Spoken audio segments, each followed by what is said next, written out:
Hey guys, what happens when Hollywood recreates? They're just recreating, they're redefining, they're expanding classic stories. A progressive, twisted remake that no one likes is born. Okay, like Snow White recently, guys. Little Women, and the next up is Narnia. Oh no, not Narnia. That's our favorite land. Why should we care what Hollywood is doing? Shouldn't Christians just stay away from these perverted movies? Well, yes, I guess, but they influence our culture, right, in ways that we might not realize for a decade. Dr. George Grant, my friend and mentor, joins me today to talk about the recent clash between Hollywood and traditional stories. And we discuss, this is fun conversation. We discuss Greta Gerwig's influence on culture and why she's been coined as a progressive Christian? Progressive Christian. It sounds like Aslan. Give us a rating and review. Help us reach more people. It's a little purple app called Podcasts. If you're on an iPhone, y'all have been doing that. I've noticed all the reviews coming in. Thank you guys for doing this for me. If you haven't done it yet, it just helps the show expand, okay, and reach more people. So give it 5 stars, write a positive little review, and join us at the White Rose Resistance. Go to thewhiterose.life, thewhiterose.life, and help us rebuild Christian resistance against this culture of death and the attack on the family before it's too late, okay? We need the local church. Make the local church great again. That's what we're trying to do at White Rose Resistance. We do that through media, education, curriculum, discipleship, and resistance chapters around the country. If you join at $35 a month, we call that an ally. You get your battle box in the mail. Join us on our White Rose app, where you can access curriculum courses, live calls. There's a lot on there, and fellowship with other culture warriors around the world. And $70 a month, that would be awesome. That's called air support if you want to help support what we're doing. And you join our book club, and we read books together. Me and you together. We talk about them live on Zoom, like every 7 weeks. Come hang out with us. That's it. Let's get into it. Buckle up. This is the Seth Gruber Show.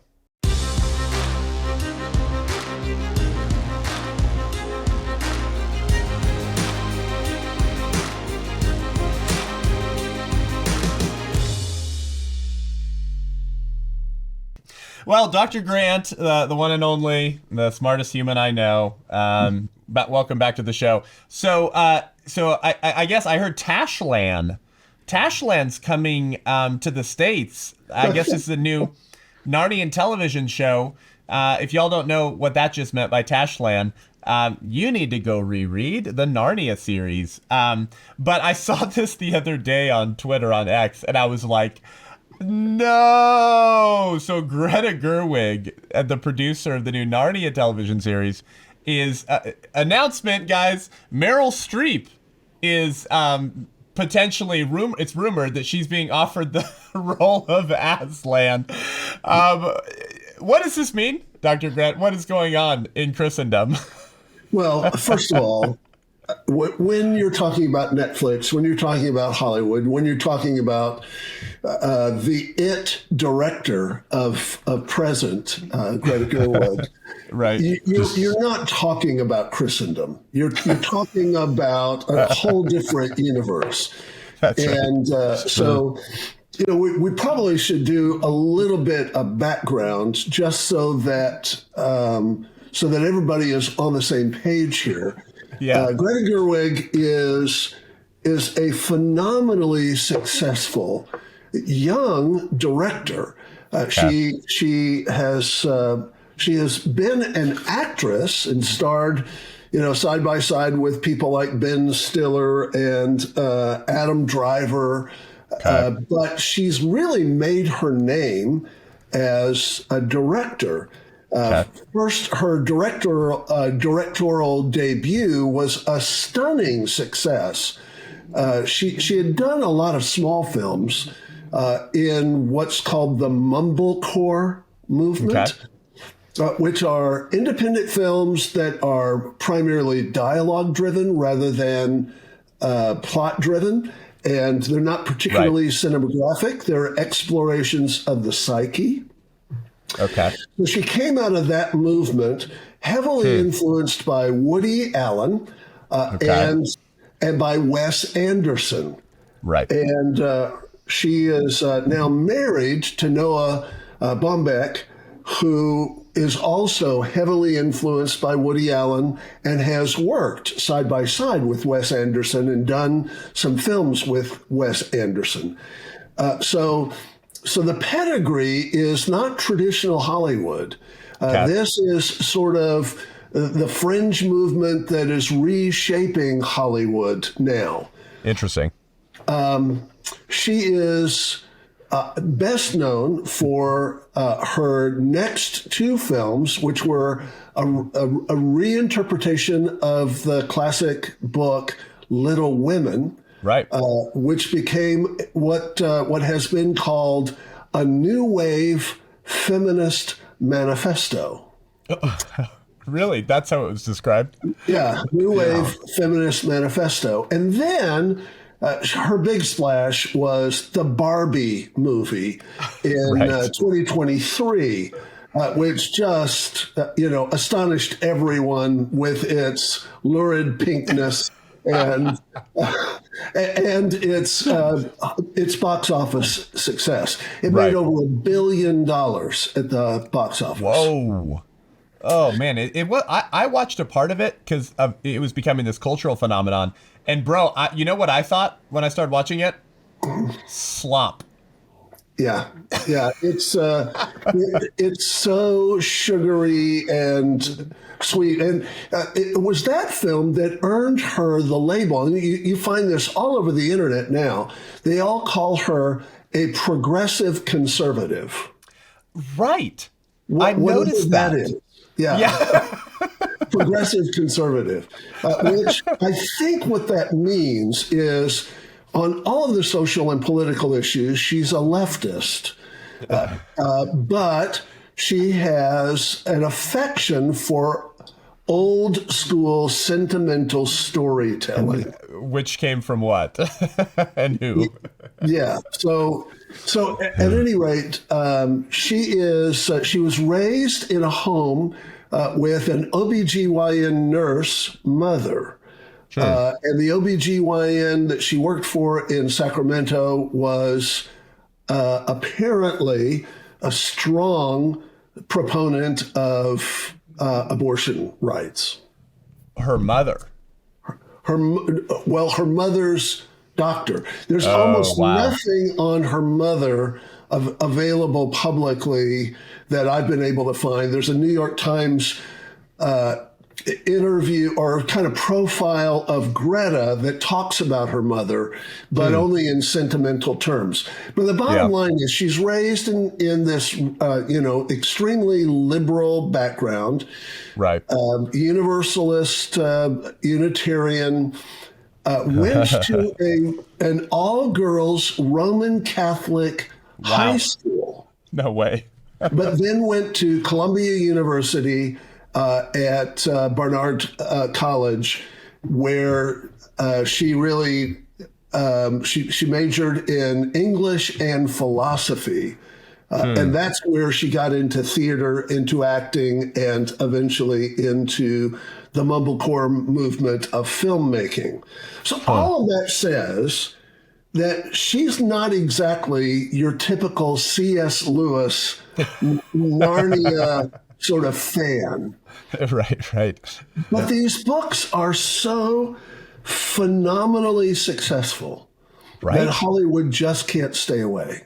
Yeah. So Netflix has contracted with her starting in 2023 to create the new Narnia series. The first of the books to be interpreted will be The Magician's Nephew.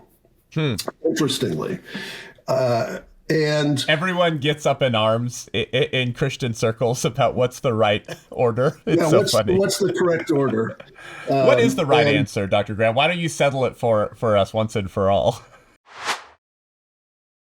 But guys, first, I want you to join me at The Last Stand in Downey, California on June 21st, 2025. We have confirmed guests like David Harris Jr., Alex Clark, Riley Gaines, Heidi St. John, Victor Marks, Jaco Boyens, Pastor Jack Hibbs, and worship with 10th Avenue North. It's going to be a fun day full of worship, speakers, amazing like-minded vendors to shop around at. We might even have childcare or something like that, taking care of the babies, loving on them, while the the parents who are my age get to be a part of this event. Trump is not our savior. The church cannot get lazy now. It's time to press in, stay close to the Father, and in fellowship with like-minded people, okay? Resistance to crazy evil only takes like 17, 18, 19, 20% of people who are radically committed to cultural reformation. We're pressing the gas pedal all the way down at The Last Stand. Go to thelaststand.com and get your ticket today. thelaststand.com and use code SETH10, SETH10 for 10% off your ticket. I'll see you on June 21st. We're taking back June. Well, the first book that was published was The Lion, Witch, and the Wardrobe, and it really sets the tone for the whole series. But chronologically, it's not really the first book. Right. The Magician's Nephew is considered by some to be the first book. But what we know is The Last Battle is the last book. Right. Yeah. So go ahead. So the bottom line is she's sort of this new wave feminist. The way she reinterpreted Little Women was to create this kind of coming of age, a mother-daughter sort of feminist declaration. And so the idea that she would gender bend in the Narnia series is probably not a surprise. Yep. Yeah. So, there is a pagan god that is featured in 2 of the Narnia books. It's this demon god of the colorman, and in A Horse and Its Boy, and in The Last Battle, this pagan god that some have compared to a Babylonian deity, others have essentially said that it's a pistache of Islam and Hinduism, but it's clearly a demonic figure. Right. And in The Last Battle, it's actually called a demonic god. By the Narnians, who reject the ruse that the warlord who was at the heart of the story, Rishta, and his pet monkey or ape, whose name is Shift, and a duplicitous cat by the name of Ginger, they concoct this idea that they will conflate the story of Aslan with the story of Tash. Right, the Calamine god. This demonic figure. Right. And the story really revolves around that. And like all pagan gods, Tash winds up being exposed as a fraud. But at one point, they actually concoct this notion that this pagan god and Aslan are the same creature, and they start calling it Tashlan. Yeah. I pulled the line for you, Dr. Grant, when Shift the monkey is, interestingly, using false religion and false gods to accrue for himself political power, but he doesn't actually really care about orthodoxy or any religion whatsoever. He just wants to enrich himself and put himself on the throne. Yep. Anyways, he says, but you others listen. He says, Tash is only another name for Aslan. All that old idea of us being right and the Calorman's wrong is silly. We know better now. The Calormenes use different words, but we all mean the same thing. Tash and Aslan are only 2 different names for you-know-who. That's why there can never be any quarrel between them. Get that into your heads, you stupid brutes. Tash is Aslan. Aslan is Tash. But as it turns out, Tashland is all Tash and no Aslan. Right, exactly. And in the end, that truth, as Shakespeare would say, comes out. And it's disastrous for everyone who has thrown in their lot with Tash. Yep. What's interesting is C.S. Lewis in one letter alludes to the idea that what he's attempting to do is actually play off of Numbers chapter 6 and Judges chapter 9. You remember in Judges chapter 9, there is this fable. It is a fable, it's Jotham's fable about the wickedness of Abimelech. And he tells this story about trees desiring to anoint a new king of the trees. And they go first to the olive tree, and the olive tree says, no, I don't want to be king. And then to the fig tree, and the fig tree says, no, I don't want to be king. And then to the grapevine, and the grapevine says, no, I don't want to be king. And finally, to the bramble, and the bramble says, I'll be king. In a sense, that's what C.S. Lewis is playing off of there. And it's contrasted in the book of Numbers with what true leadership looks like. And in a sense, what every single philosophy that ever comes down the pike that is not biblical Christianity is always playing the fraudulent game of elevating other things in other ways, changing the shape of things and saying, oh, it's all the same. That's the story of paganism. Always has been. You know, one of the things we have to realize is the devil has no stories of his own. So what he has to do is he has to take the one true story and twist it, bend it, manipulate it, flip it upside down, and present it as something new. Yep. Bottoms up. It's ye old streams of liberty. But it's not. Someone's poisoned the water hole. Right. And in the last battle, that's exactly what happens. You know, there's this scene where there's this stable or barn, and everybody goes in, winds up being eaten or slaughtered by Tash. Right. It's just this appalling scene, and that's where paganism always leads. It always leads to bloodshed. It always leads to violence. It always leads to destruction. It always leads to captivity.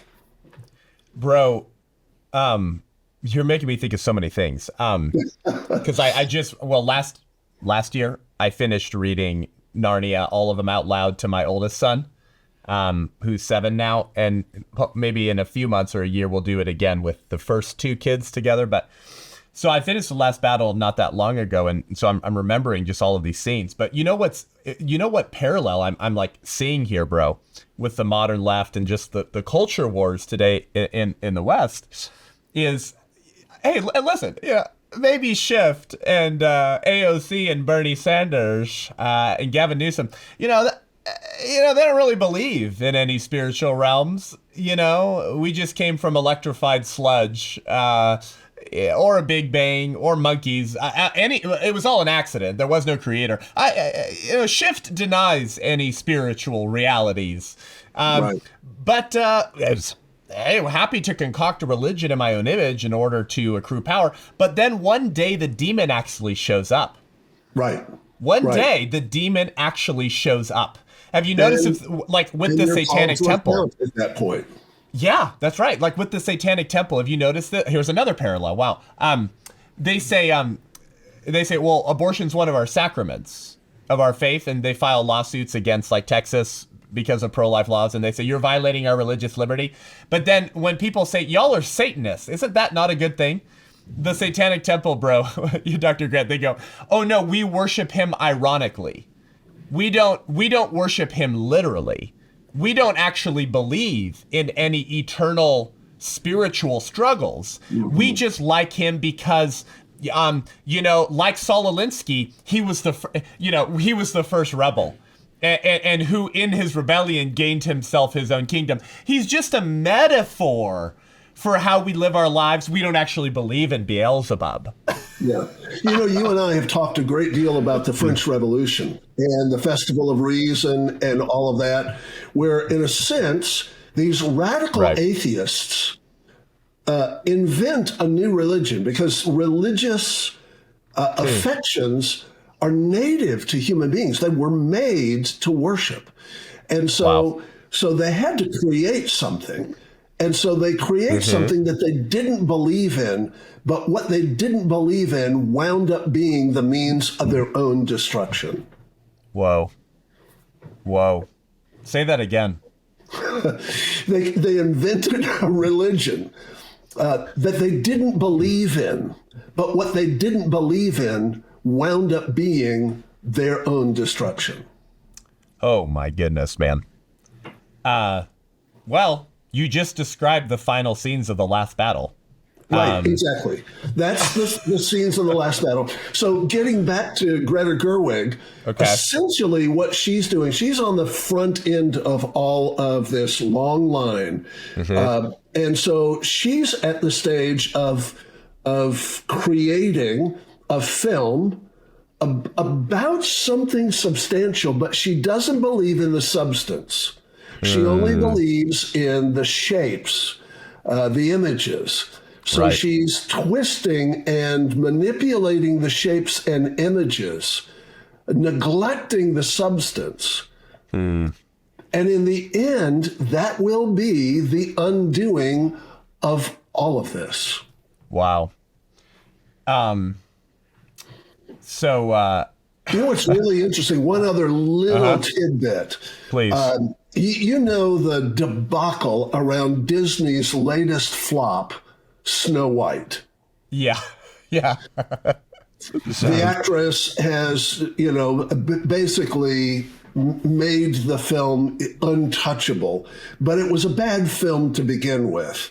What's really interesting is that Greta Gerwig was a part of the screenwriting team for that film. No. Wait, how has she not learned her lesson? That if you do that to films and art, no one likes them. That's a question that that Alan Jackson and I just talked about this past week.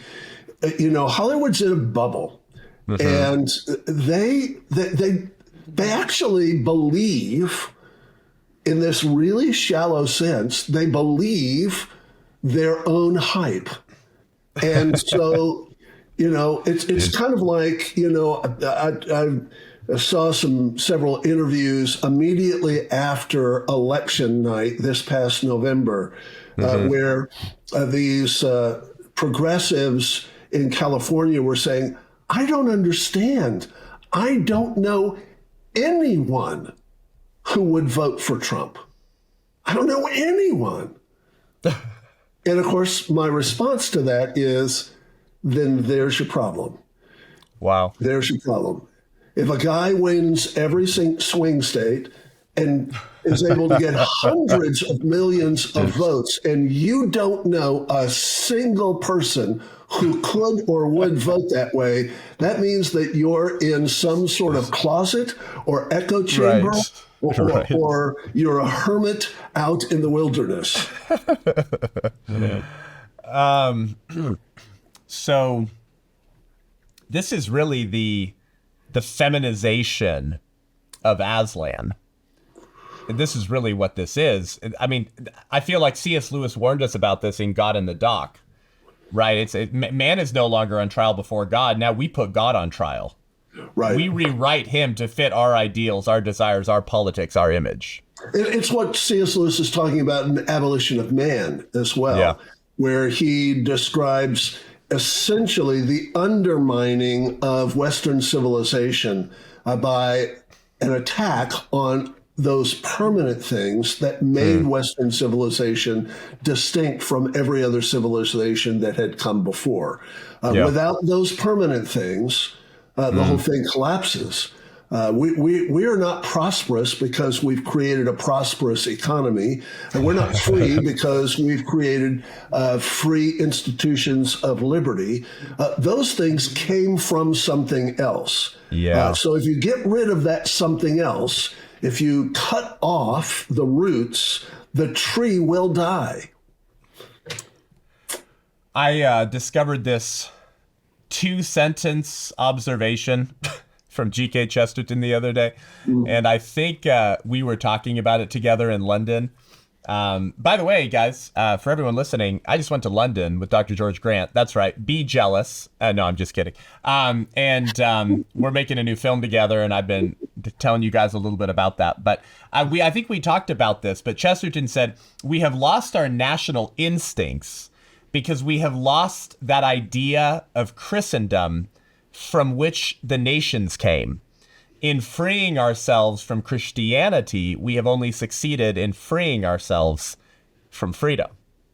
Right. Yeah, that's exactly it. Chesterton was able to hit the nail on the head over and over and over and over again, so succinctly. It's why, interestingly, he's next to Shakespeare, the single most quoted person on the internet.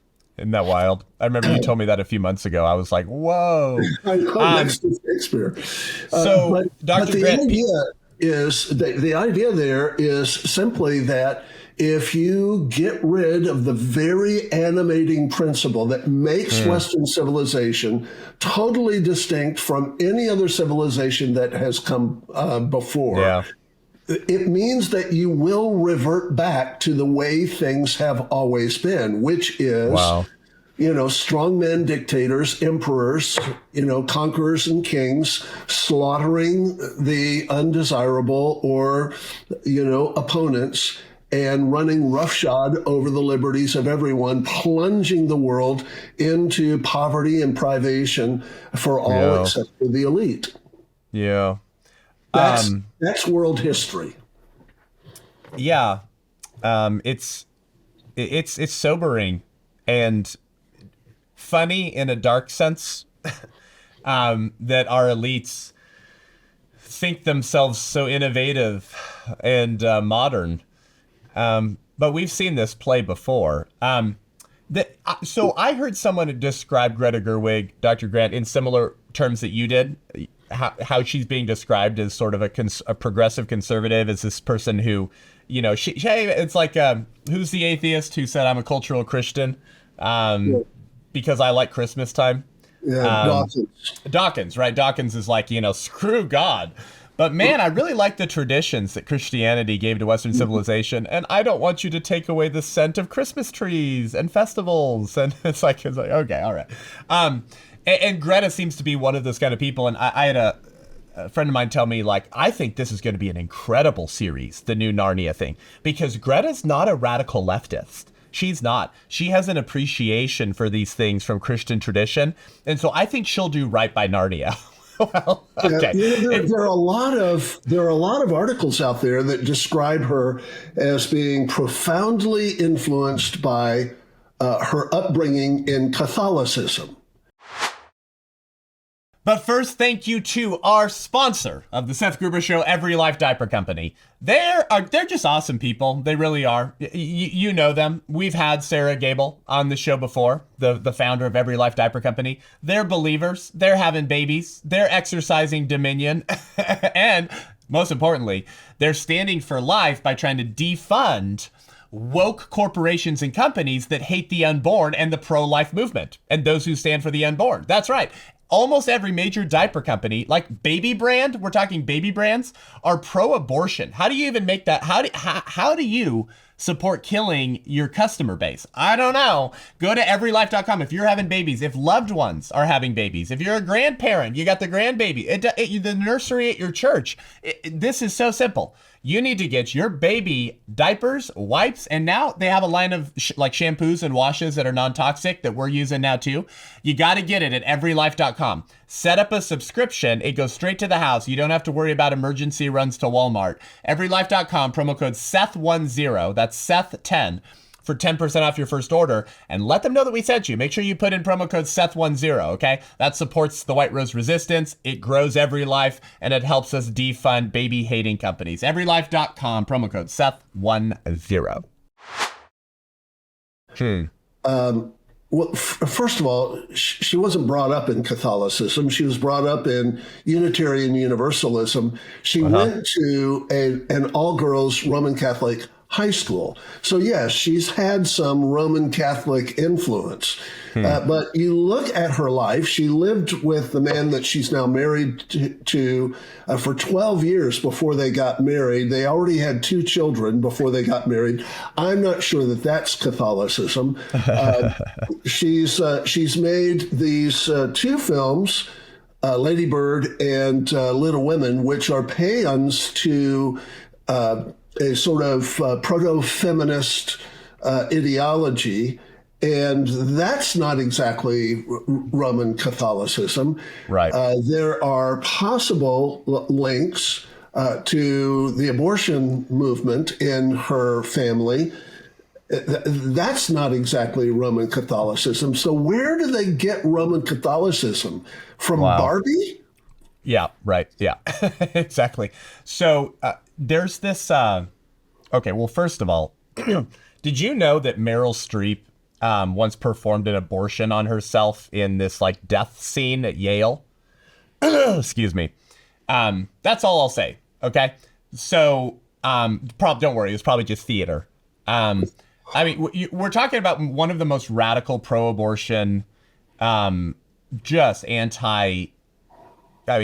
probably anti-Christian bigots in Hollywood today, Meryl Streep, who's going to play the figure that is supposed to be Christ. Okay. I wonder how that Aslan will sound, by the way. But anyways, so there's this scene in Barbie though, bro, that I just remembered, because we're talking about Greta Gerwig, guys, who's Barbie, Lady Bird, Little Women, and now your favorite fiction series, Narnia. And do you remember the scene from Barbie where, a little girl is playing with a doll? It's a baby doll. It's an infant. It's like little girls. My daughters love to play with pretend they're a mommy.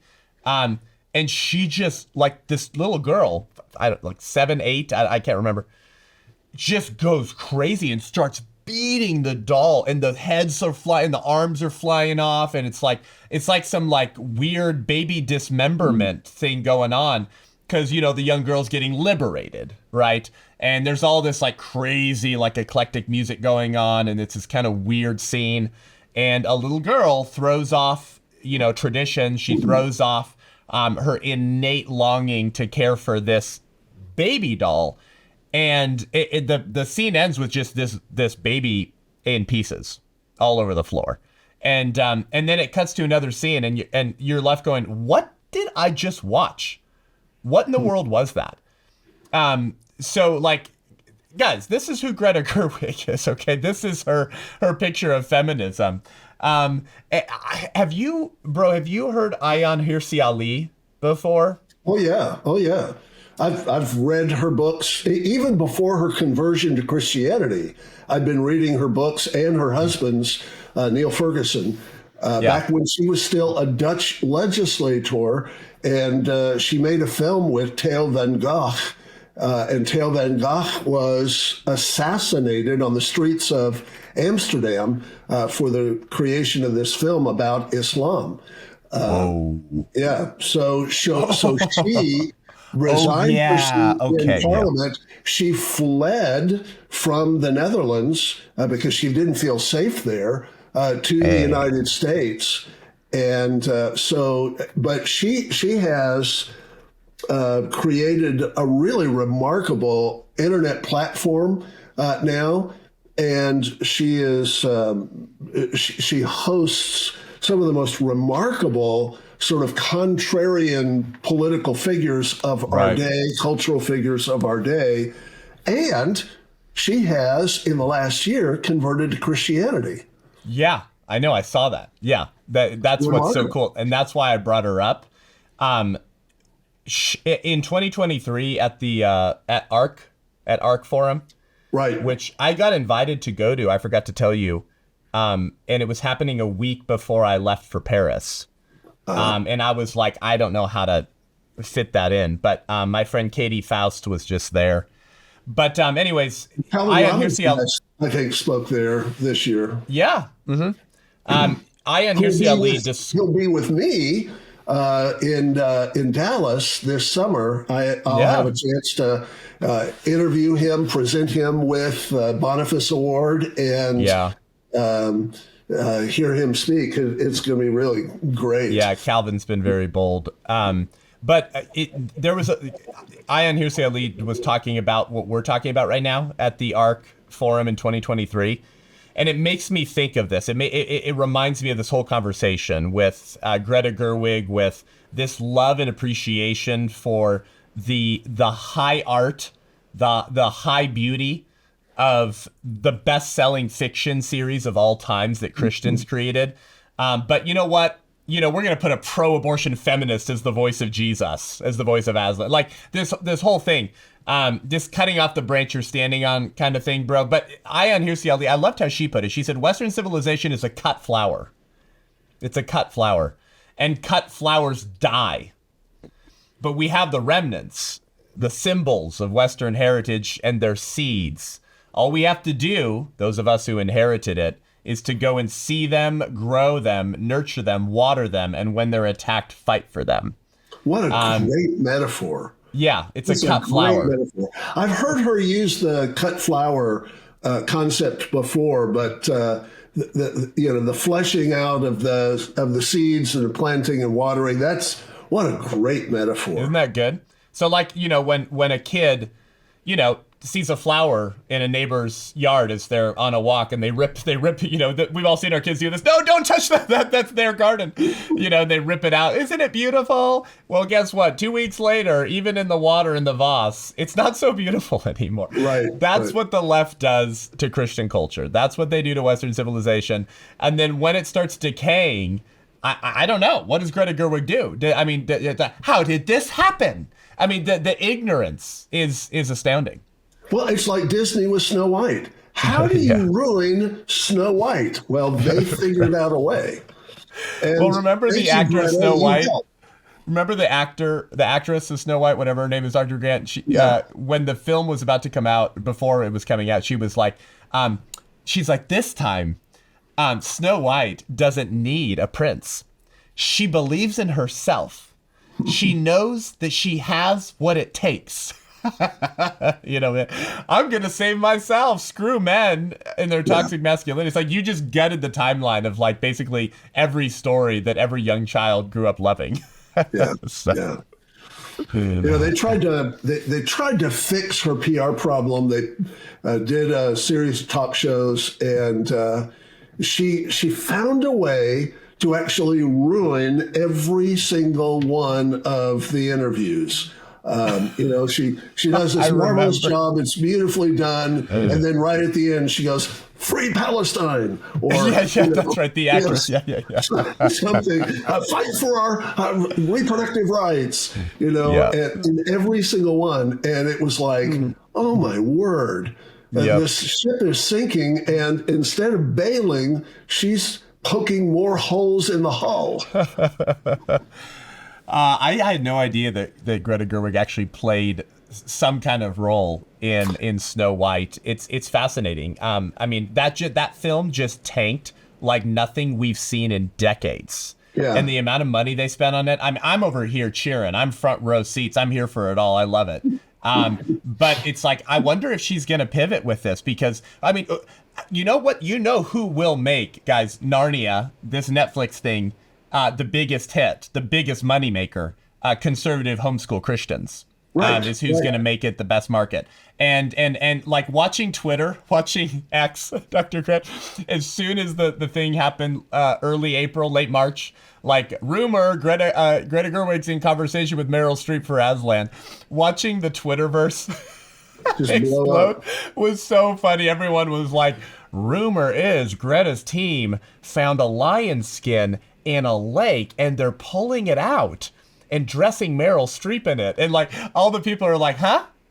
The people who don't know what we're talking about. I know. She's the donkey. Yeah. So The New York Mail, which is an alternative newspaper in New York City, Okay. has come out with an article that is basically saying that the new Narnia series will carry with it an anti-Christian bias. Whoa. So, whether or not that's rumor or if it's substantive, we'll have to wait and see. And it'll be interesting to see if, all of the Narnia-based, discussion forums and all of that, they're all up in arms presently. So it's really going to be interesting to see if, Netflix or Greta herself realize, okay, we can't do a Rings of Power thing here and ruin, C.S. Lewis the way Dude, right. I Amazon know. Prime has ruined Tolkien.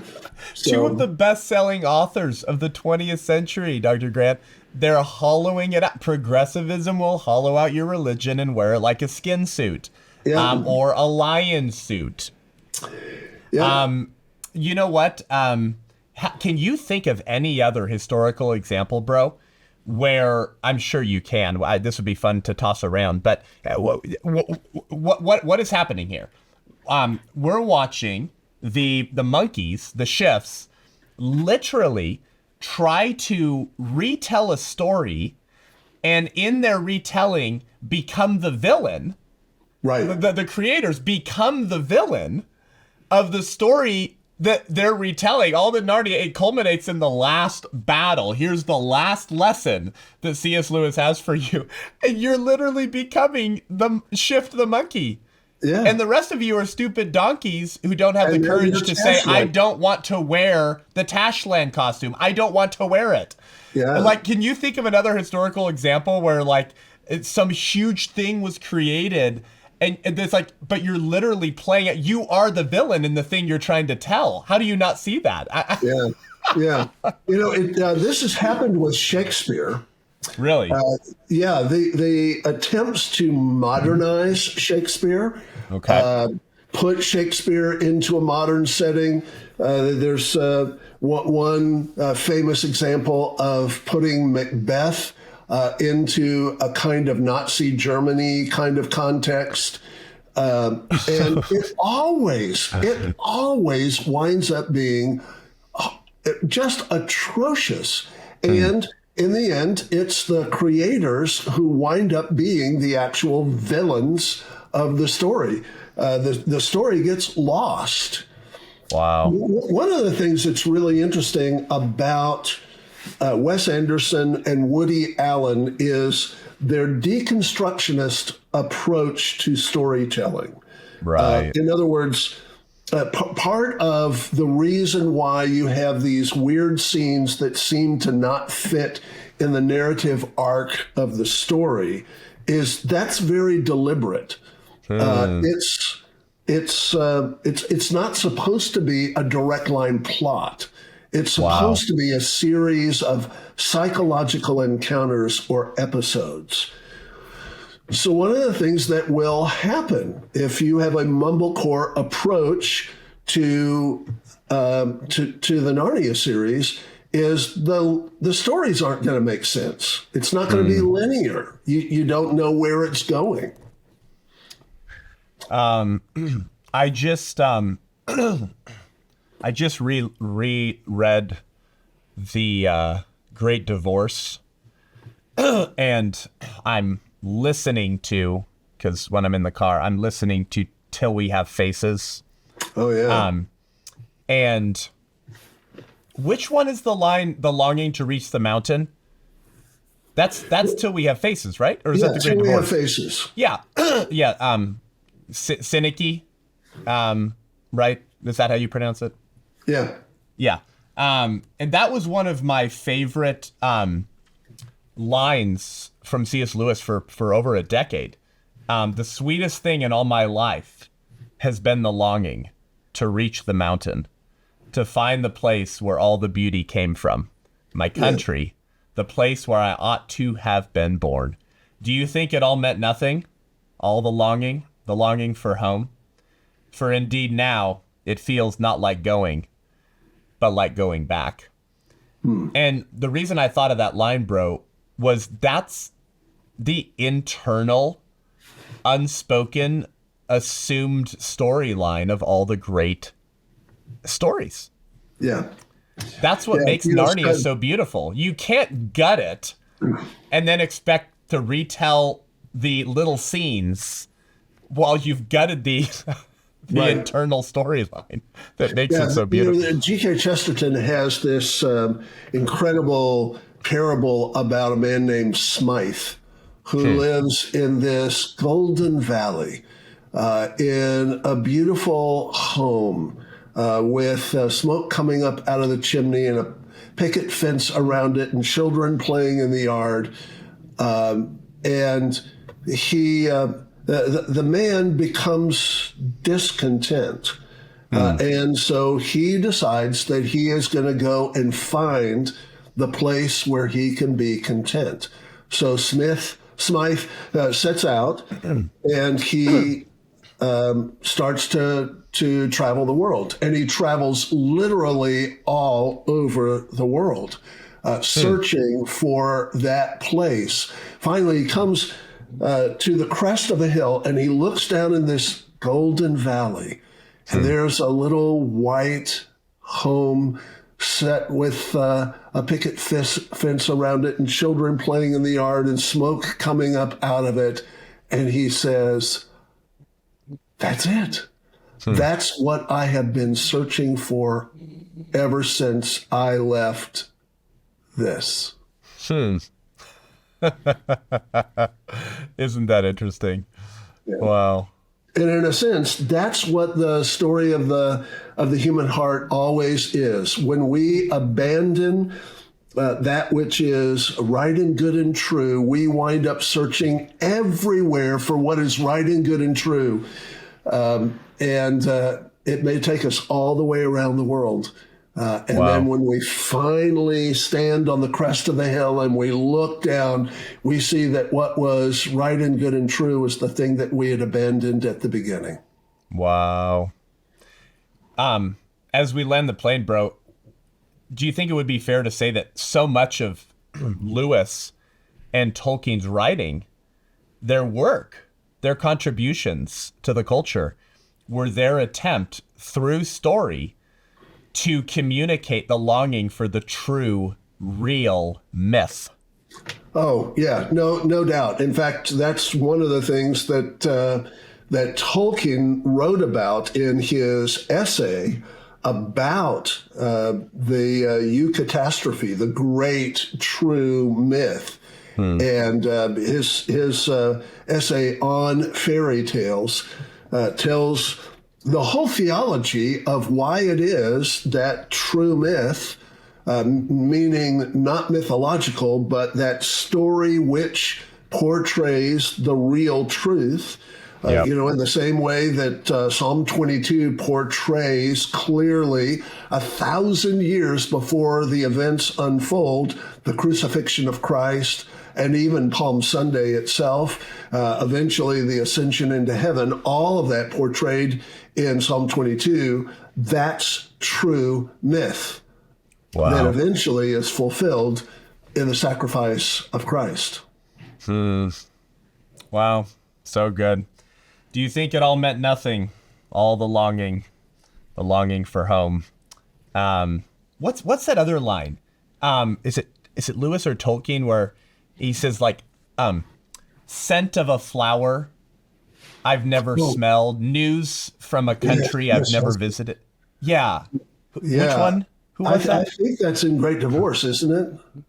Is that in Great Divorce? I can't remember. I can't remember. That's one of my favorites. Yeah. Beautiful. Wow. Well, no, very unlikely Greta will ever watch this or hear this. But if you put Tashlan and celebrate Tashlan as the true son of the Emperor across the sea, your series is going to suck. And you're going to lose a lot of money. And we tried to warn you.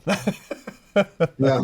This could be a Bud Light, Target, Snow White moment.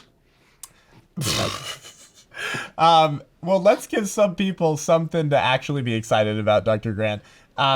We have some mutual friends who are involved with The Lion, the Witch, and the Wardrobe on stage. Have you heard Yes. about this? Oh, yes. I'm kind of excited about this. If I think it's going to be touring the country, but I think it starts in D.C., if I'm remembering correctly.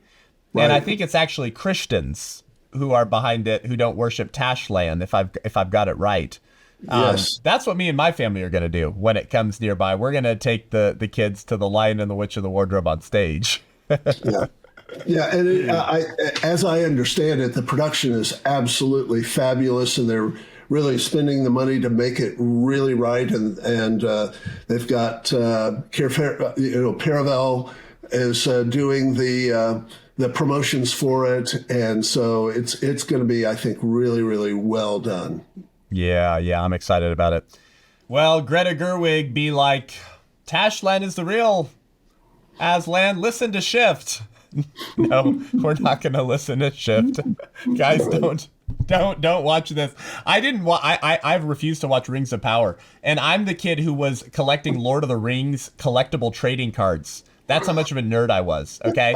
Like, my mom took me to remember when they did midnight openings? They don't do Oh, that with yeah. movies anymore. My parents didn't let me see Fellowship of the Ring until they watched it, but I went to the Two Towers and I went to Return of the King, and the trailers started at midnight. The film started at 12:10 a.m. after the trailers, and I left the theater past 3 a.m. And I was there for the opening midnight first in the and I've refused to watch Rings of Power because they're a bunch of woke progressives who hate God, who hate Christianity. And I'm not going to watch you go gut one of the most beautiful epics ever created that was created by a Christian trying to tell this eternal struggle between good and evil. Screw you. I'm not going to watch it. And so I encourage everyone else to do the same. Dr. Grant, send us out on a call to action and some good news. Well, the good news is that the house of cards that is being built all around us will collapse under the weight of its own absurdity.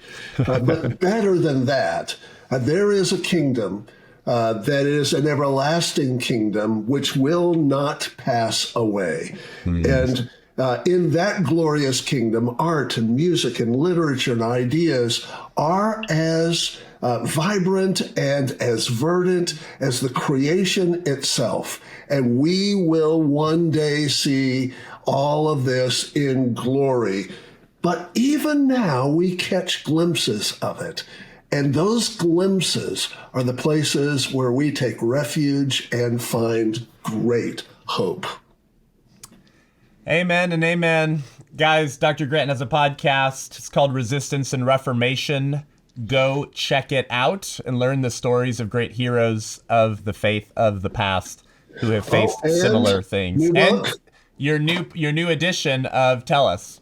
Yeah, it's called The Last Crusader, The Untold Story of Christopher Columbus. And So you like genocidal maniacs, huh? The Last Crusader, Christopher Columbus. Dr. Grant, check out his books. Listen to the podcast to learn the stories of heroes and resistance in the past. And brother, we will see you on the road soon. All right, blessings. Until next time, I'm Seth Gruber, and this is The Seth Gruber Show.